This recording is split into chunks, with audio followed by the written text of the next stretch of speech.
ఈ చెట్టులో కాయ ఏమంది చేసింది దేవుడని చెప్పింది.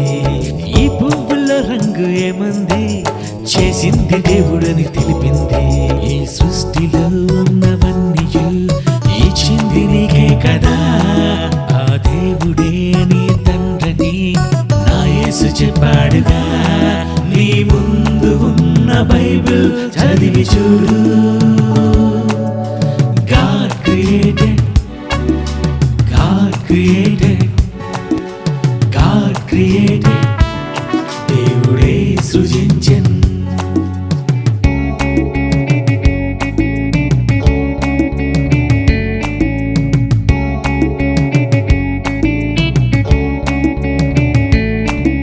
సృష్టి మనకు